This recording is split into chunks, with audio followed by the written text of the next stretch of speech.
Hello, my New Year, same you peeps. It is 2022 and I am somewhat, not super excitingly, starting this year off with another roundup of what it is like to visit Edinburgh in a specific month.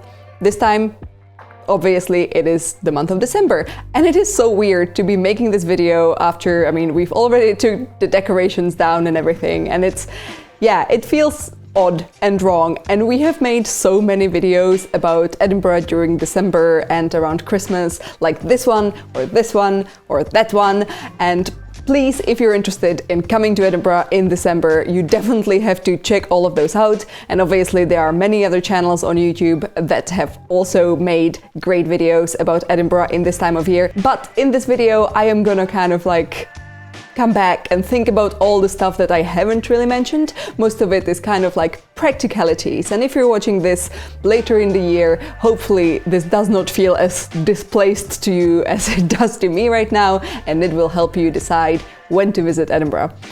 So as you can imagine, December is probably the second busiest time in Edinburgh for visitors, just after August, which usually is when the festivals happen. Obviously there's a lot of crowds kind of around the city centre. You will get the people coming out to shop before Christmas, so a lot of locals spend a lot more time in the city centre as well. People with families come to the city centre to visit the Christmas markets, all of that. So maybe if you're not that big on crowds and people, or you're staying safe, hopefully in December 2022 it's not as much of a concern anymore. But after 2020 and 2021 I don't really want to be too hopeful.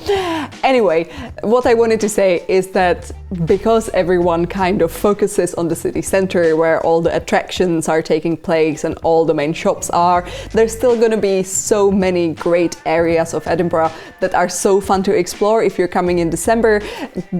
Great opportunities to avoid other people. Yay! My favorite is always kind of the more residential part of Newtown. Stockbridge is a bit busy, but Newtown is really nice and relaxing to walk around Christmas time. Very nicely decorated, but super quiet and kind of like dark and nice. Now, in these videos we usually continue with saying what the weather is like, and myself, I am always so pleasantly surprised by how nice the weather in December is. It is so much better than in January and February when it gets kind of like really wet and dark, and obviously you're gonna tell me like, ooh, Kat, you're not thinking about your astronomy. Obviously, December is technically the darkest month, but because all of the nice lights and all of that like cheerfulness of the festive season, it always feels a lot better than what it's like around January and February. I think in January and February you're kind of waiting for spring to come because like nothing else is really happening. While in December, in the last 2 years, we got so many days and it was just like blue sky all day, and it's beautiful, and it's that low light because it's so close to the winter solstice that it's almost like it is so like photogenic. All of the hours that you get of daylight, so pretty, such a like a gentle light. So if you're a photographer, you're definitely gonna appreciate that. Now we got a new lens for Christmas, so let's have a look what the weather and the general vibe was like at the very end of December now.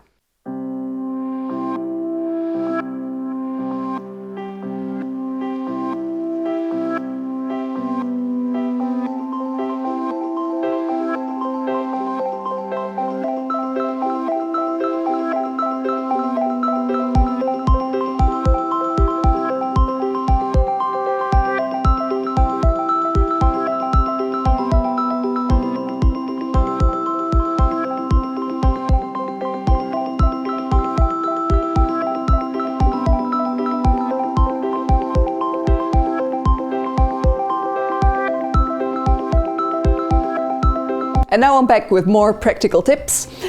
One of them is going to be, keep in mind that there are going to be a lot of bank holidays. So if you have any plans regarding visiting some specific like shops or especially like smaller businesses, remember that they might be closed like basically for the whole last third of December.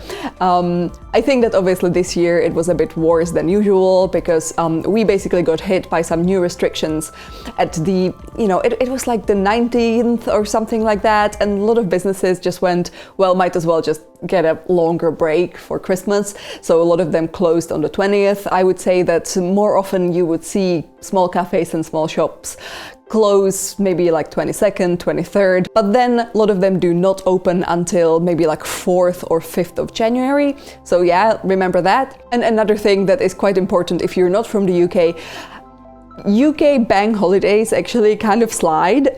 There's this very nice system of like, if a bank holiday falls onto a weekend, they will give you an extra bank holiday kind of in the follow-up days. In the past, I thought that it was on Fridays, but it seems like it's mostly on Mondays. So for example, this year, both 25th and 26th, which would be the usual bank holidays for Christmas, fell onto Saturday and Sunday, and instead of just then going into normal work days, we got Monday and Tuesday as like extra bank holidays. And the same happened with New Year's. Here in Scotland, you actually get 2 bank holidays on 1st and 2nd, which again was Saturday and Sunday. And this year, or like this January, we got bank holidays today on Monday and tomorrow on Tuesday. I am not taking any of those off because I work for an American company, so I basically never get any bank holidays ever. And one last thing that we noticed, unfortunately, by running into this problem ourselves, the trams didn't run on the 25th, which is strange to me, because they did run on the 31st, so like you could definitely take the tram to go see some non-existent fireworks from Princess Street looking at the castle, but you could not take the trams while coming home from like a family dinner. And it surprised me. I mean, it's not like totally nonsensical to me, but you know, again, if you're going to be depending on the tram line, if you know your hotel or your Airbnb or your new house is on the tram line, this is something that apparently happens. Now, to not make it all doom and gloomy, I think that if you're coming in December and you're coming in the time before Christmas, which I imagine that if you're a traveler, a tourist, you are more likely to come between, you know, like December 1st and maybe 20th, and most of the small businesses will be open then. Don't forget to visit them and see what Christmas specials they have. I think that it's really nice to, you know, apart from the mince pies that you can get from the supermarkets, which, you know, I think that are decent. Yeah, it's great to also go to local cafes and bakeries and taste some mince pies from there. I remember last year we got some great mince pies from the Kite Cafe when we still lived next to it, and those were amazing. And now we are lucky to live very close to another branch of 12 Triangles, and they were making some really nice Christmassy treats. So normally we would buy our Stollen from Lidl, but this year we were also able to get some from 12 Triangles. They were kind of tiny and they were so good. And they also made some gingerbread and things like that. We are also lucky that we have friends who made us gingerbread, so that was amazing. And of course, you probably saw this in my previous video. If you want to spend a bit more money, if you want to splurge on that festive spirit, you can always visit the Dome for their amazing Christmassy breakfast tea. That was a thoroughly enjoyable experience. Okay, now one thing that I imagine a lot of you are waiting for, that's Hogmanay. I've never really covered Hogmanay in any of my videos because I don't really like to go out and be surrounded by people, even during the healthiest and the most precedented times, so I never went out. So historically, Hogmanay actually used to be more important in Scotland than Christmas. That's why it's kind of a bigger deal here than it is in England when it comes to the amount of bank holidays. You know, we do get that extra day of time off. Yay! So historically it was like that main time of celebration, but nowadays it mostly shows up outside as a sort of a music festival. Usually that's the Hogmanay festival that happens along Princess Street. You do get live music, you get drinking, you get fun times, all of those accoutrements of your usual New Year's celebration, but it's quite big, you know, it's in this huge open space area. And yeah, like if you're into live music and spending time around a lot of people having fun, then I feel like it's one of those quintessential Edinburgh experiences. If you want to celebrate Hogmanay with something more serene, then usually there is this torchlight procession, which seems like a really cute thing to follow and watch. And both of those events were actually cancelled quite last minute in Edinburgh this year. Again, a bit of a bummer, but I think that we all understand and we all agree it's for the best. One thing that was also cancelled was the fireworks. We went out on 31st and we weren't aware that they were cancelled. I mean, we kind of, theorized that they might actually be cancelled, and it was probably quite refreshing that Princess Street wasn't so bepeopled as it would be if the fireworks were on. I think that wouldn't be great for public health. But yeah, we waited and we counted down with some lovely people waiting with us, and then nothing happened. So yeah. They fired a cannon. Oh yeah, they fired a cannon. Yay! Here is some footage from that exciting experience.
And one thing that will always happen for Hogmanay, and you don't have to rely on anyone organizing it for you or cancelling it for you, is the Loony Duke, which kind of translated into regular English would be the lunatic's dunk. And it is your New Year's sort of dip into a very cold river or the sea, and I have seen many people do that this year. I think that it is like right up everyone's alley, because like everyone's so into that Wim Hof stuff now. So, Wim Hof, good job for trying to popularize all this like lunatic dipping, but Scots did it first. Before I go, I also want to show you some shots from one extra sort of event that was held around Christmas time, which was the Christmas at the Botanics event, which ran from, I would say, like the last third of November. And I think that it still runs now, but it's probably gonna finish very soon.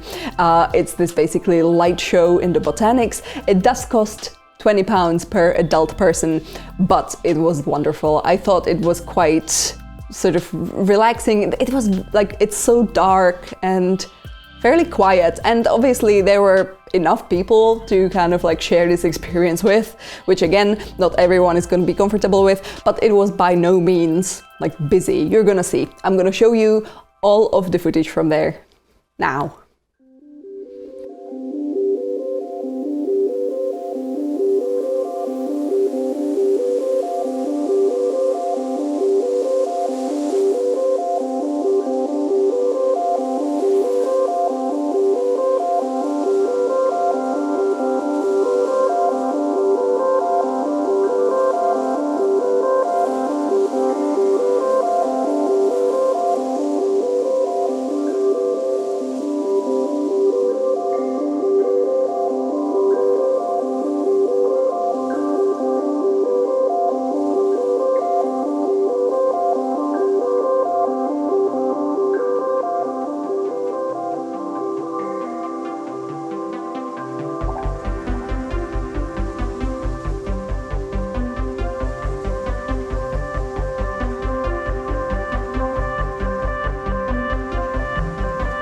Alright, so that's basically everything I wanted to tell you about December, and I'd be really happy to know if you've ever been to Edinburgh in December, because if you let me know in the comments below, it might be really helpful for other people who are considering coming. They might really want to hear your own experience, so yeah, let us all know down below. For myself, I would say December is busy, and normally I would avoid places when they are this full of people.